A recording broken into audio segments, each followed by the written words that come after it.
জামাত তেমন ইসলামের জন্য ক্ষতিকর। এই বিষয়টা মাথায় রাখবে।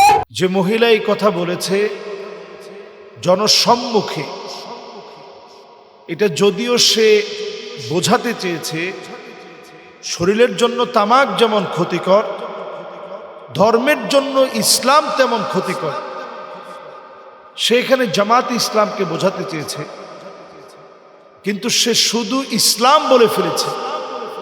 এই যে এই সমস্ত মানুষদের ইসলাম ফোবিয়া, ইসলামকে নিয়ে তাদের আক্রোশ, আল্লাহ রাব্বুল আলামিন কখনো কখনো কাউকে যখন জিল্লতি দিতে থাকেন, এমন ভাবে আল্লাহ তাআলা অপদস্থ করেন, নাম নিশানা পর্যন্ত আল্লাহ রাব্বুল আলামিন মুছে দেন।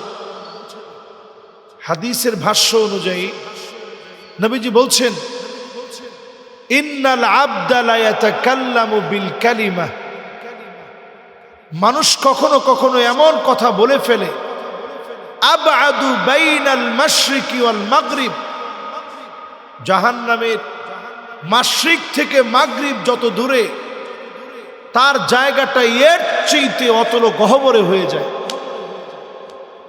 মানে একটা কথা আপনি ভেবেচিন্তে না বললে এত বড় মারাত্মক ভুল হবে। এখন আমরা যখন আক্রোশ প্রকাশ করি, কখনো কখনো আক্রোশটা যে ইসলামের ব্যাপারেই প্রকাশ করি, এটা কিন্তু এই নারী নেত্রীর মুখ দিয়ে বের হয়ে গেছে। তার অনেক বক্তব্যের ভিতরে এই জাতীয় আক্রোশ মার্কা কথা আছে, কিন্তু বলতে বলতে তিনি এমনভাবে বলে ফেলেছেন, তামাক যেমন দেহের জন্য ক্ষতিকর, ধর্মের জন্য নাকি ইসলাম এমন ক্ষতিকর।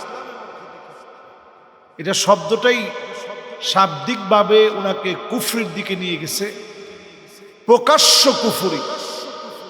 এটার জন্য প্রকাশ্যে এসে ওনাকে তাওবা করতে হবে, প্রকাশ্যে আল্লাহর কাছে ক্ষমা চাইতে হবে। এই জাতীয় কথার কোনো মাফ হয় না। ইসলামকে আল্লাহ রাব্বুল আলামিন মনোনীত করছেন, আল ইয়াউমা আকমালতু লাকুম দীনাকুম ওয়া আতমামতু আলাইকুম নি'মাতি ওয়া রাদিতু লাকুমুল ইসলাম দীনা। আল্লাহর কাছে মনোনীত ধর্মের নাম হচ্ছে ইসলাম। আমরা অনেক সময় এই ক্ষেত্রে রাজনীতি টেনে আনবো, যে তিনি আমাদের নেত্রী, তিনি হয়তো ভুল করতেই পারে না, তিনি উদ্দেশ্য অন্যটা নিয়েছেন।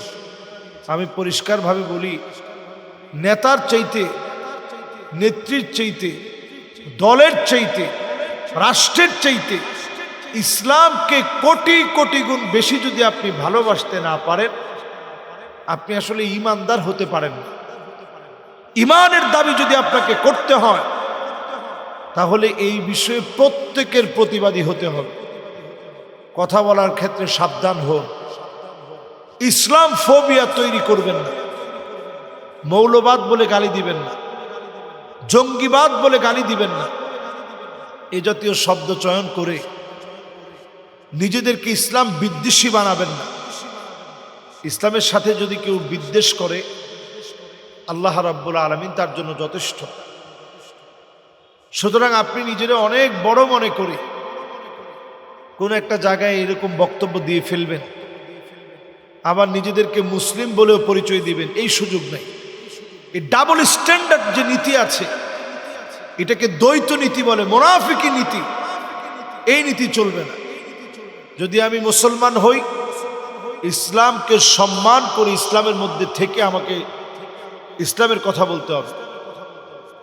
ইসলামকে কটাক্ষ করে কোনো কথা বললে অথবা বের হয়ে পড়লে, এটার জন্য আল্লাহর কাছে নিজেকে ছোট করে দিয়ে, সঁপে দিয়ে তওবা ইস্তেগফার করতে হবে, প্রকাশ্যে এসে ক্ষমা চাইতে হবে।